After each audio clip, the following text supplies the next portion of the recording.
तो हेलो बच्चों, स्वागत है आपका हमारे YouTube चैनल नीट की जीत में, जहां होती है डॉक्टर बनने की तैयारी। तो हम शुरू करेंगे हमारा चैनल का सबसे पहला वीडियो और सबसे पहला टॉपिक, जो कि होगा न्यूरल कंट्रोल एंड कोऑर्डिनेशन पे।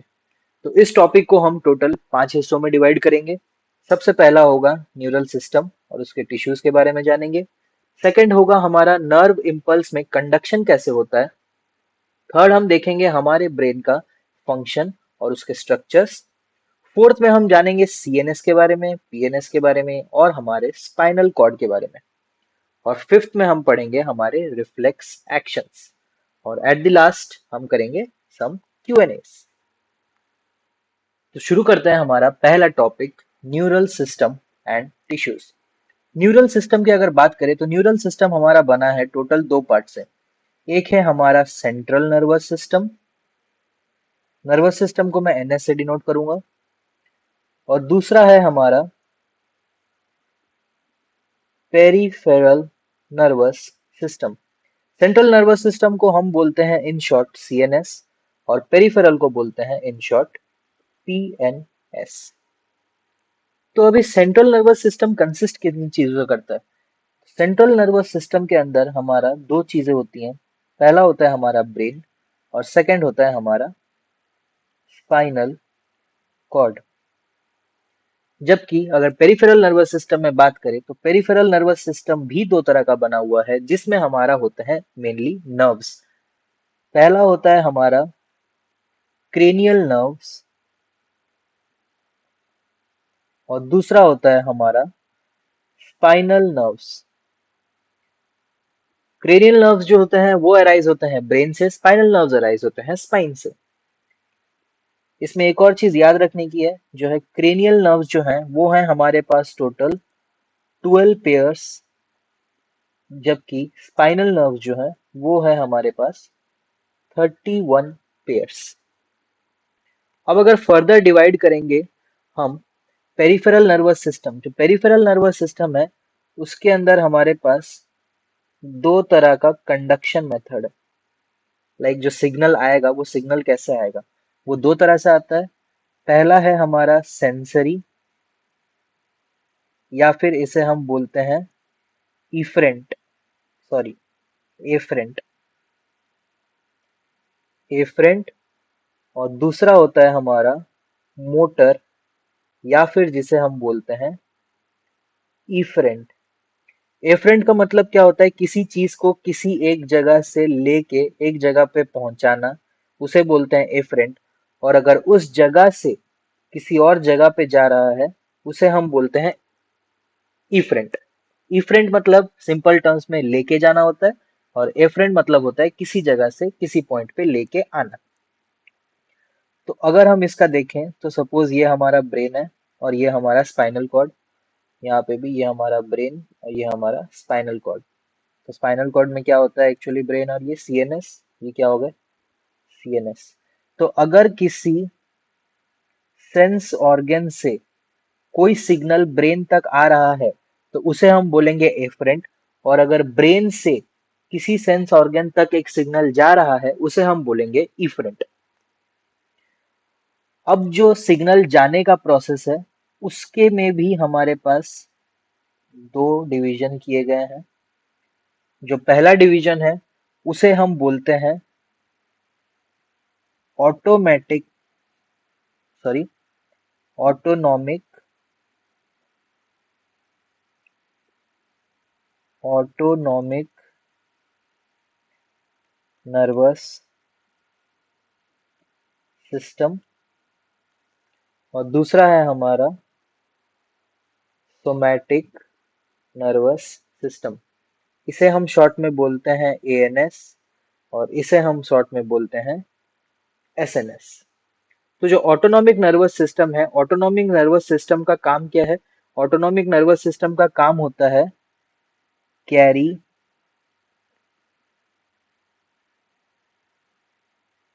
सिग्नल्स। किसे लेके देगा, हमारे इनवॉलेंट्री मसल्स को। हमारे जो इनवॉलेंट्री मसल्स हैं उन तक सिग्नल्स कौन पहुंचाएगा, हमारे ब्रेन से उन तक सिग्नल्स पहुंचाएगा हमारा एएनएस। और जबकि सोमैटिक नर्वस सिस्टम क्या करेगा, सोमैटिक नर्वस सिस्टम हमारे सिग्नल्स को पहुंचाएगा कहाँ पे, हमारे voluntary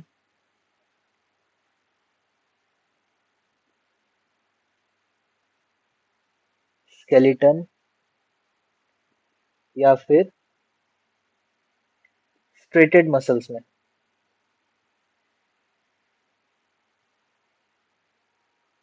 striated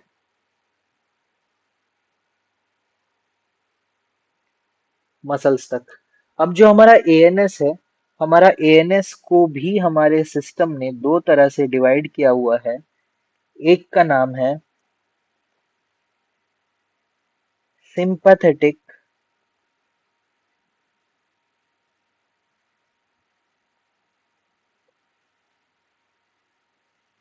sympathetic nervous system और दूसरा है हमारे पास पैरा सिंपैथेटिक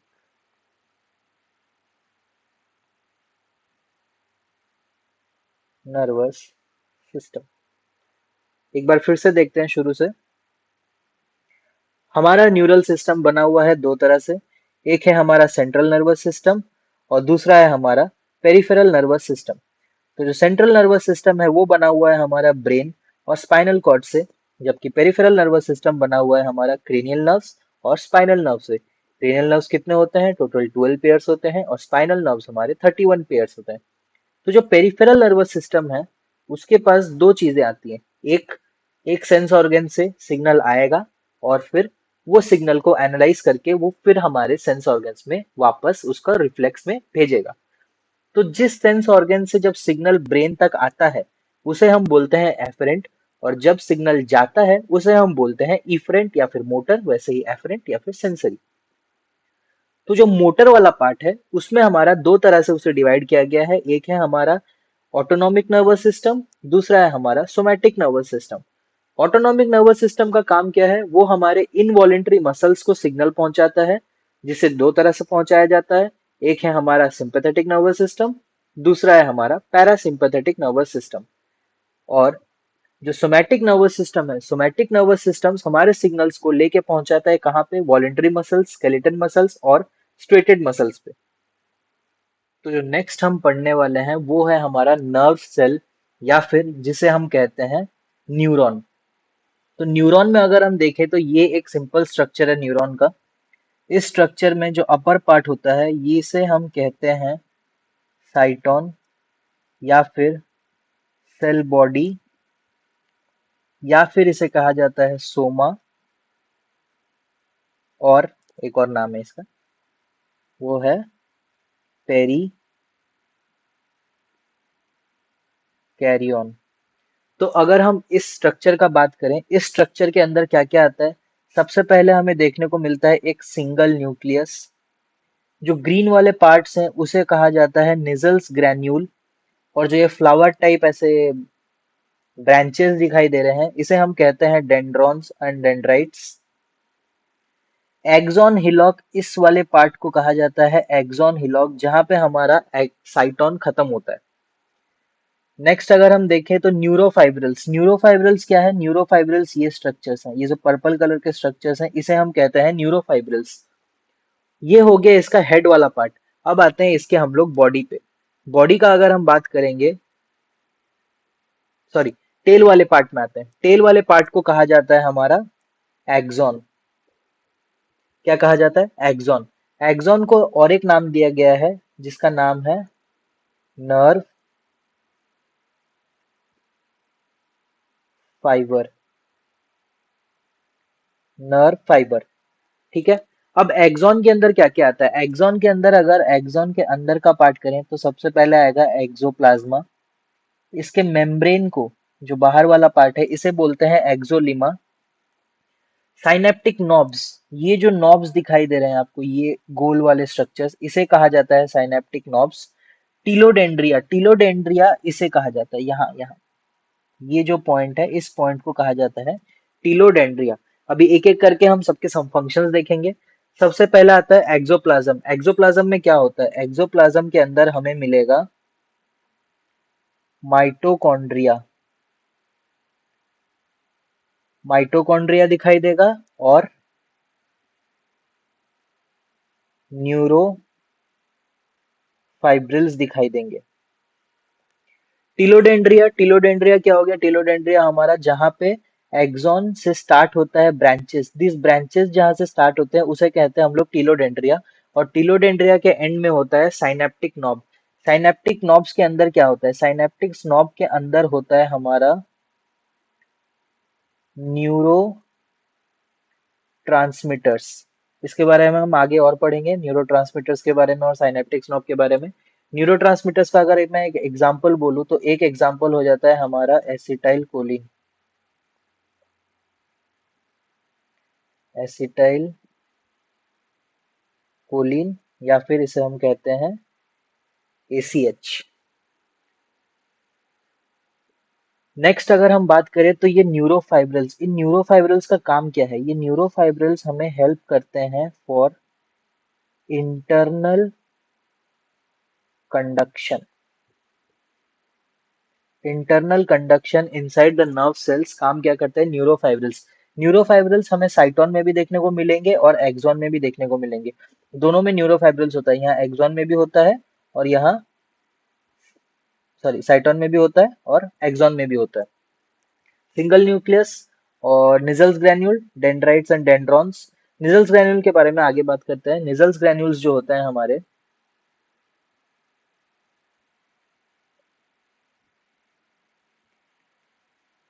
निजल्स ग्रैन्यूल या फिर इसे हम बोलते हैं हम लोग टिग्रॉइड बॉडीज।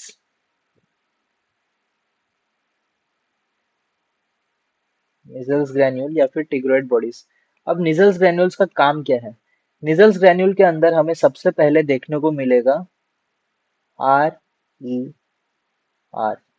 RER का मतलब सबको पता ही होगा, rough endoplasmic reticulum. Rough endoplasmic reticulum है तो इसके साथ हमें क्या देखने को मिलेगा? राइबोसोम्स। अब अगर राइबोसोम और रफ एंडोप्लाज्मिक रेटिकुलम साथ में आएंगे तो इनका काम क्या होगा? प्रोटीन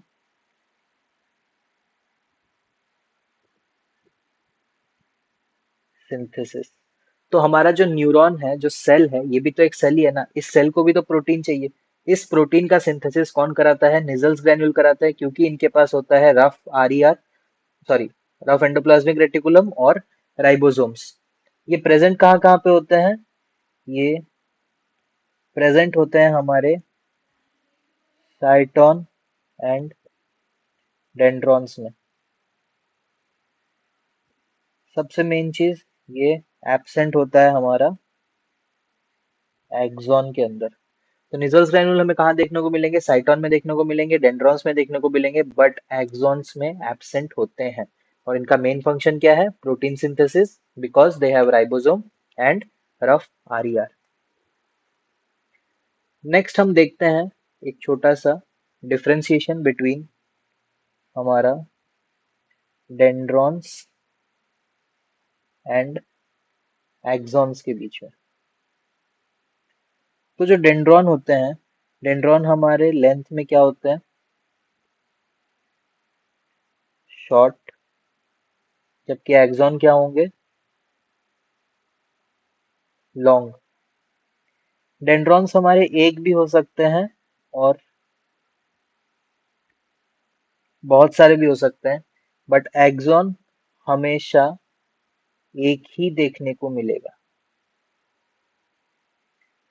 कंडक्शन डेंड्रॉन्स में कैसे होता है सिग्नल्स का? इसमें सेंट्रीपिटल होता है और एक्सॉन्स में कैसा होता है? सेंट्री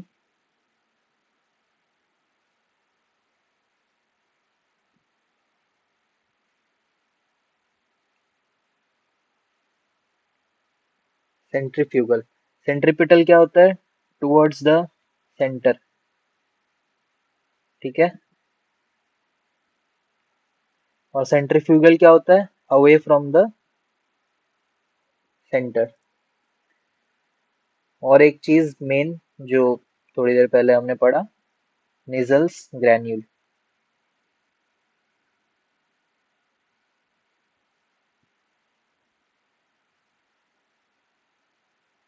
इनमें क्या होंगे?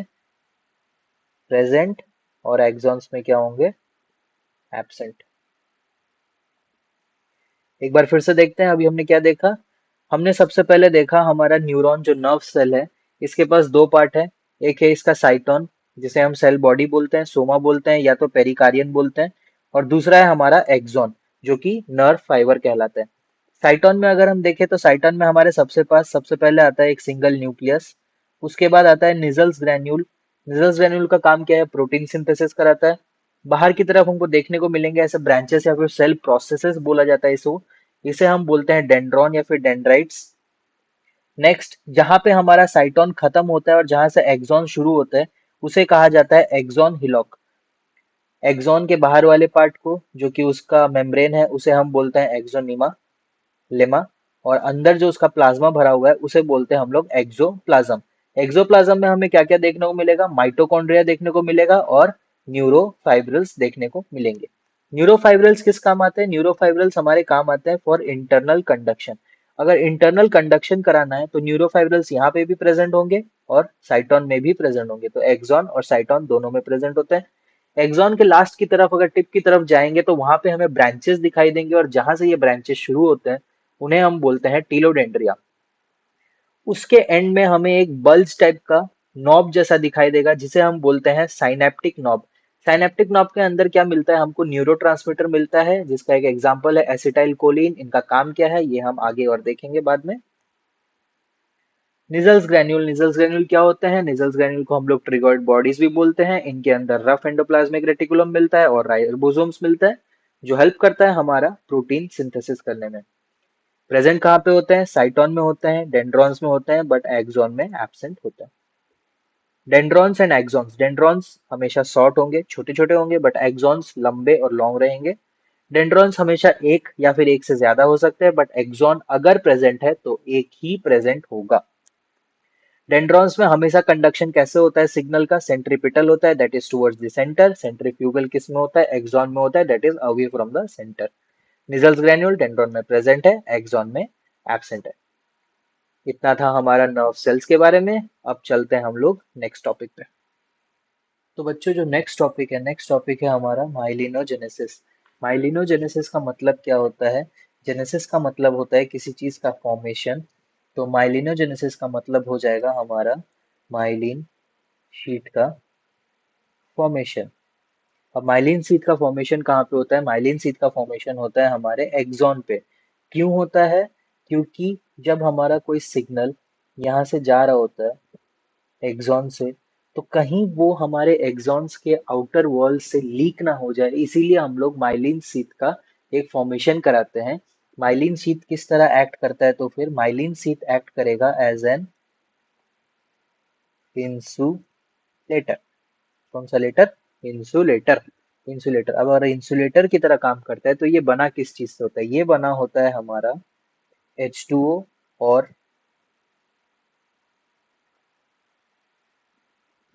फॉस्फोलिपिड्स के मिक्सचर से बना होता है हमारा ये माइलिन शीट।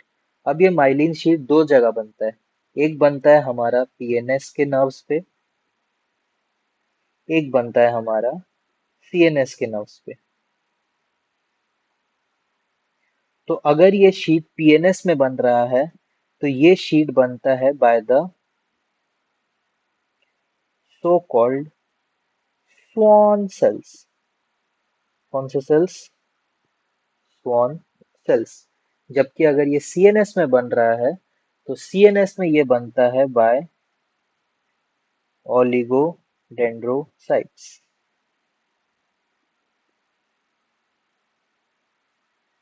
ओलिगोडेंड्रोसाइट्स। अब ओलिगोडेंड्रोसाइट्स इसे क्यों सीएनएस में बनाते हैं? क्योंकि यहाँ पे हमारे so called Schwann cells absent होता है। क्या होता है? एब्सेंट होता है। स्वान सेल्स का एक और नाम है, स्वान सेल्स को हम लोग जानते हैं बाय न्यूरो सॉरी न्यूरीलेमा। कौन सी लेमा? किसकी माँ? न्यूरी लेमा। अरे मिट जा। न्यूरी लेमा। ओके। तो पीएनएस में बनता है ये बाय स्वान सेल्स और सीएनएस में बनता है ये बाय ओलिगोडेंड्रोसाइट्स, क्योंकि यहाँ पे स्वान सेल्स एब्सेंट होता है। तो अब अगर हम स्ट्रक्चर को देखें तो ये स्ट्रक्चर में जो ये रेड वाले पार्ट है, ये रेड वाले पार्ट्स को हम बोलते हैं हमारे सो कॉल्ड स्वान सेल्स। ठीक है। अब ये स्वान सेल्स सिक्रीट करते हैं अपने अंदर की तरफ हमारा माइलिन शीट। कौन सा शीट? Myelin sheath. ठीक है। अब आप देखोगे एक एक जगह पे माइलिन शीट एब्सेंट है। कहाँ पे एब्सेंट है? इधर एब्सेंट है। ग्रीन वाला पार्ट नहीं है ना, जहां जहां ग्रीन ग्रीन है वो माइलिन शीट है। ये जगह पे माइलिन शीट एब्सेंट है। तो इन जगहों को क्या नाम दिया गया है? इन जगहों का नाम है नोड ऑफ रैनबियर। अब पता है बहुत सारे लोगों को पता होगा नोड ऑफ रैनबियर का काम क्या है, बट हम अभी नोड ऑफ रैनबियर का काम यहाँ नहीं देखेंगे। उसके लिए एक छोटा सा टॉपिक है, दैट इज सॉल्टेटरी मोशन। हम वहां पे देखेंगे नोड ऑफ रैनबियर कैसे काम करता है। तो इतना सा था हमारा माइलिनोजेनेसिस वाला पार्ट। माइलिनोजेनेसिस में क्या होता है, हमारे एक्सॉन के ऊपर एक माइलिन शीट का कवरिंग किया जाता है ताकि हमारे जो सिग्नल्स आ रहे हैं वो लॉस ना हो। तो माइलिन शीट किस तरह काम करता है? माइलिन शीट काम करता है एक इंसुलेटर की तरह। बना किस चीज से होता है? फॉस्फोलिपिड से होता है या फिर H2O से होता है। पीएनएस में स्वान सेल्स बनाते हैं हमारे माइलिन शीट को, बट सीएनएस में अगर जाएंगे, सीएनएस में बनता है बाय ओलिगोडेंड्रोसाइट्स, क्योंकि इनके पास स्वान सेल्स एब्सेंट है। नोड ऑफ रैनबियर हमारे माइलिन शीट्स के बीच में होता है। यहाँ पे माइलिन शीट एब्सेंट होता है। माइलिन शीट एब्सेंट मतलब न्यूरोलेमा एब्सेंट। बट एक चीज हमेशा रहेगा, that is the axolemma. Axolemma एक कंटिन्यूअस मेम्ब्रेन है, वो कहीं पे भी एब्सेंट नहीं होगा। माइलिन शीट एब्सेंट होते हैं, जहाँ पे एब्सेंट होते हैं उन्हें बोलते हैं नोड ऑफ रैनबियर। इनका काम हम बाद में देखेंगे। तो बढ़ते हैं नेक्स्ट टॉपिक में। तो बच्चों जो नेक्स्ट टॉपिक है हमारा ग्रे मैटर और व्हाइट मैटर के ऊपर। तो हमारा जो ब्रेन में पार्ट्स हैं जैसे कि सेरिब्रम और सेरिबेलम, उसमें अगर हम उसको डाइसेक्ट करके देखेंगे तो हमें उसमें दो पार्ट दिखाई देंगे, एक जो ग्रे कलर का होता है और दूसरा जो व्हाइट कलर का होता है। वैसे ही अगर हम हमारे स्पाइनल कॉर्ड और मेडुला एंड पॉन्स में चेक करेंगे तो हमको वहां पे व्हाइट मैटर बाहर की तरफ दिखाई देगा और ग्रे मैटर अंदर की तरफ दिखाई देगा। अब इसमें देखना क्या है? इसमें देखना है कि जो सेरिब्रम और सेरिबेलम वाला पार्ट है, इसमें हमको दो तरह के हमारे न्यूरॉन्स दिखाई देंगे। एक ये और एक मैं यहाँ बना रहा हूँ ऐसे। तो अभी जो मैंने बनाया है ये दोनों है अनमाइलिनेटेड नर्व सेल्स। बट जो व्हाइट मैटर के अंदर होता है, व्हाइट मैटर के अंदर वाला जो नर्व सेल्स का एक्सॉन होता है, उसमें हमको दिखाई देता है माइलिनेशन। जबकि जो व्हाइट मैटर वाला पार्ट है उसमें हमें कोई माइलिनेशन नहीं दिखाई देता है, वो हमारा अनमाइलिनेटेड रहता है। जबकि व्हाइट पार्ट में सिर्फ एक्सॉन वाला पार्ट ही हमको माइलिनेटेड दिखाई देगा। उसका सेल बॉडी और डेंड्राइट्स और ये जो साइनेप्सिस होता है, ये वाला पार्ट साइनेप्टिक नॉब जो होता है, वो पार्ट बाहर की तरफ व्हाइट मैटर की तरफ ग्रे मैटर की तरफ रहेगा। बट व्हाइट मैटर के अंदर हमको माइलिनेटेड शीट्स दिखाई देंगे, जबकि बाहर अनमाइलिनेटेड दिखाई देंगे। वैसे ही अगर हम स्पाइनल कॉर्ड, मेडुला और पोन्स में आएंगे तो वहां पे हमको अंदर की तरफ पूरा का पूरा एक नर्व सेल अनमाइलिनेटेड दिखाई देगा, जबकि बाहर की तरफ हमें क्या दिखाई देंगे? माइलिनेशन दिखाई देंगे। तो बेसिकली अगर हम देखें तो जहां पे भी व्हाइट पार्ट है, जहां पे भी व्हाइट मैटर है, व्हाइट मैटर में हमें माइलिनेशन दिखाई दे रहे हैं, जबकि ग्रे मैटर में हमारे पास माइलिनेशन बिल्कुल नहीं होता है। ग्रे मैटर हमेशा अनमाइलिनेटेड ही रहता है। ये वाला क्या है? अनमाइलिनेटेड।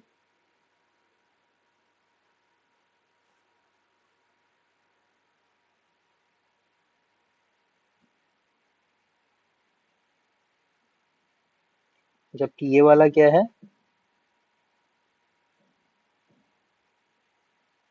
माइलिनेटेड। तो ये एक छोटा सा टर्म्स या फिर एक छोटा जनरल इंफॉर्मेशन की तरह आप इसे याद रख सकते हैं। बढ़ते हैं हम हमारे नेक्स्ट टॉपिक पे। कुछ इम्पोर्टेंट टर्म्स देखेंगे हम लोग अभी। जैसे कि पहला टर्म हो जाएगा हमारा न्यूक्लियाई, दूसरा होगा हमारा गैंग्लिया,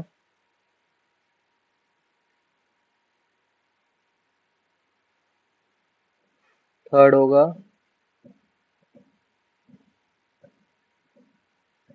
ट्रैक्ट, एंड फोर्थ रहेगा हमारा नर्व। ठीक है, तो इससे पहले एक डायग्राम बनाना पड़ेगा हमको पहले।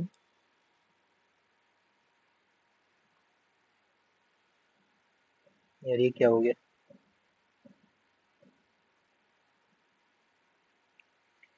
ये बच्चों क्या है हमारा? ये है हमारा ब्रेन। ठीक है, थोड़ा अजीब दिखता है मेरा ब्रेन, आई मीन ये डायग्राम वाला ब्रेन। तो शुरू करते हैं हम बनाना।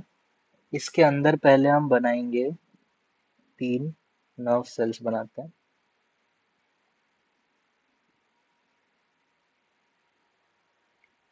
कुछ नर्व सेल्स हमारे बाहर की तरफ रहेंगे,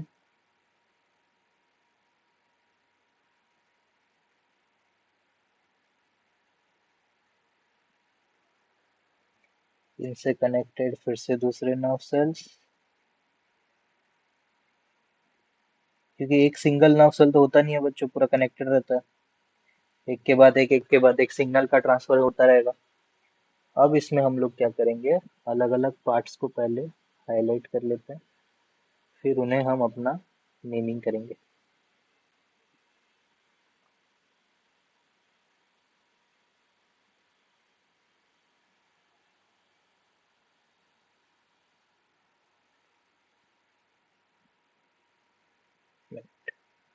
माइलिनेशन भी दिखाना पड़ेगा।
ये होगा हमारा टारगेट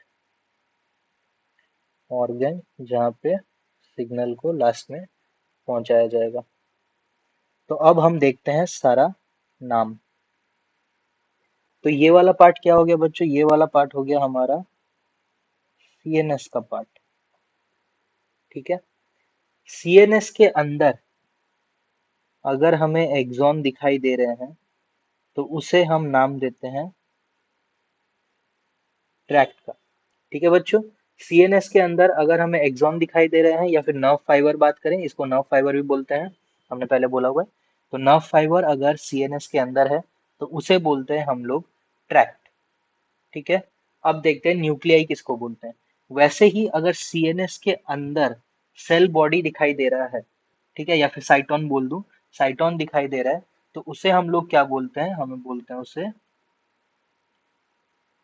न्यूक्लियाई। ठीक है बच्चों, इसे बोलते हैं न्यूक्लियाई। वैसे ही अगर पीएनएस के पार्ट में, पीएनएस के पार्ट में हमें दिखाई दे रहा है हमारा सेल बॉडी या फिर साइटोन, साइटोन का बात करें तो उसे हम लोग बोलते हैं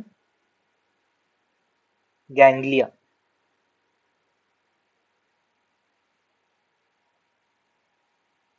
गैंग्लिया। अब कौन सा बच गया बच्चों? कौन सा बच गया? हमारा बच गया लास्ट वाला टर्म, वो है नर्व।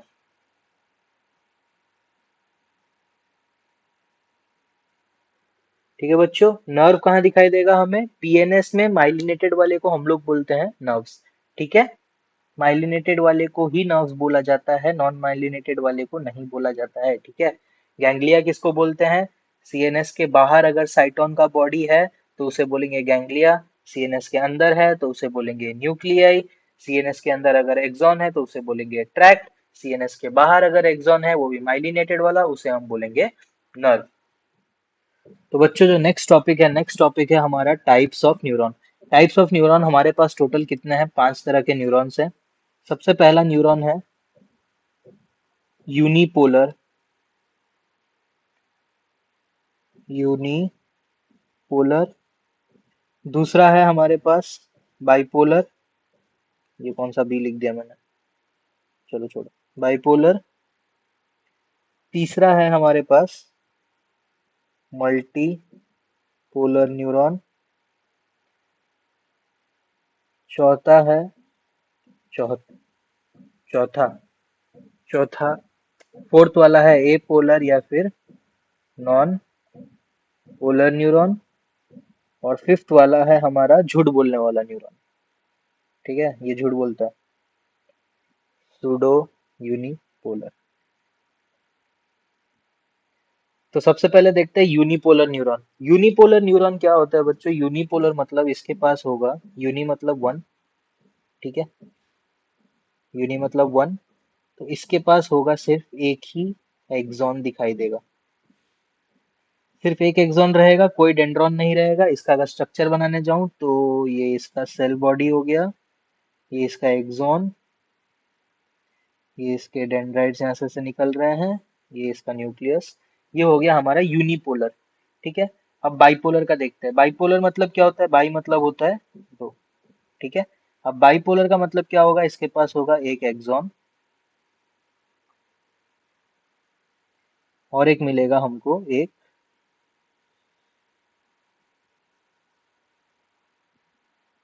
डेंड्रॉन। क्यों दो एक्सॉन क्यों नहीं हो सकते? क्योंकि कभी भी कोई भी न्यूरॉन के पास एक से ज्यादा एक्सॉन नहीं हो सकता। तो इसका डायग्राम कैसे दिखाई देगा? इसका डायग्राम हमको बच्चों कुछ ऐसा दिखाई देगा, ये इधर बना देता हूँ, ये इसका सेल बॉडी हो गया, ये इसका न्यूक्लियस, इरेजर भैया थोड़ा मिटा दो दो साइड से, एक साइड से हमको दिखेगा इसका एक्सॉन और दूसरे साइड से हमको दिखेगा इसका डेंड्रॉन, ठीक है। तो ये हो गया डेंड्रॉन, ये हो गया एक्सॉन। अब मल्टीपोलर क्या होता है? मल्टीपोलर मतलब होगा इसके पास एक से ज्यादा कोई भी चीज। अब एक से ज्यादा कौन सा चीज हो सकता है? डेंड्रॉन्स। इसके पास डेंड्रॉन्स होंगे एक से ज्यादा, बट एक्सॉन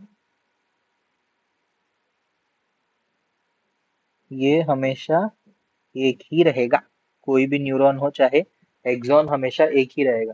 तो इसका अगर हम स्ट्रक्चर देखें तो इसका स्ट्रक्चर कैसा होगा बच्चों? जिसके बारे में हमने पढ़ा था पहले, ये इसका सेल हो गया, ये ऐसे ऐसे ऐसे और ये इधर ऐसे, ये इसका एक्सॉन, ये यहाँ से ऐसे ऐसे ऐसे ऐसे, ये बहुत सारे डेंड्रॉन्स यहाँ से निकले हुए रहते हैं, तो ये हो गया मल्टीपोलर। अब आते हैं ए पोलर। ए मतलब क्या होता है? एब्सेंट। और नॉन या फिर नॉन पोलर।